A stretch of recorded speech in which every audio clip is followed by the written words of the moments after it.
Doctors of Reddit, who's the dumbest patient you've ever had? I've been an ER physician for about 12 years now, and I thought I'd seen it all until last summer when I met Bryce. It was around 2 a.m. on a Saturday in July, typically our busiest time with the usual parade of alcohol poisoning, bar fights, and questionable life choices. I was already 6 hours into a 12-hour shift when the nurse, Tanya, came in looking simultaneously amused and concerned. Never a good combination. Dr. Andrew, you need to see this guy in bed 7. Chart says foreign object, but that's putting it mildly. I grabbed the tablet and quickly reviewed the intake notes. 32-year-old male, no significant medical history, presenting with discomfort in lower abdomen, vitals stable. Nothing particularly interesting. When I pulled back the curtain, I found a perfectly normal-looking guy sitting on the bed in a hospital gown, looking embarrassed but otherwise fine. Hey there, I'm Dr. Andrew. What brings you in tonight? Bryce explained he was having some weird feelings in his stomach. Nothing too painful, just not right. I asked the standard questions. When did it start? Any nausea, vomiting, diarrhea, etc.? His answers were vague and he kept avoiding eye contact. Classic signs of a patient not telling the whole story. After some gentle probing, he finally admitted there might be something stuck. At this point in my career, something stuck usually means one thing, especially at 2 a.m. I asked if this was a rectal foreign body situation, but he shook his head vigorously. No,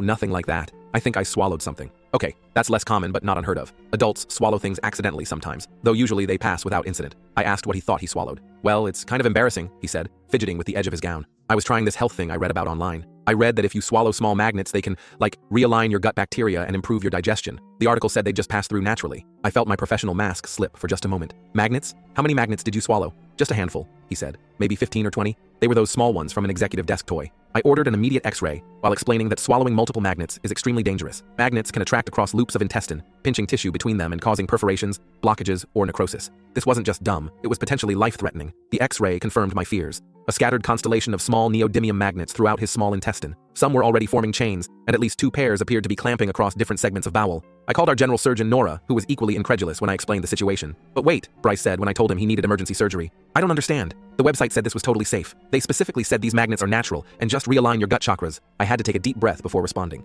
There's no such thing as gut chakras from a medical perspective, and magnets are not a natural thing to put in your body. They're actively dangerous, but they're just little magnets, he protested. And I paid $79.99 for the gut healing protocol. The testimonials were really convincing. As Nora arrived to explain the surgical procedure, Bryce finally seemed to grasp the severity of the situation. His face went pale when she mentioned the possibility of needing a bowel resection and a temporary colostomy. The surgery took over 3 hours. They removed 17 magnets total and had to resect a small portion of his small intestine where 2 magnets had already caused necrosis. Thankfully, they avoided a colostomy, but his recovery would be lengthy. When I visited him post-op, he asked if he could keep the magnets because they were expensive. When I explained again how close he'd come to dying, he seemed more upset about the money he'd wasted on the gut healing protocol than about the permanent damage to his body.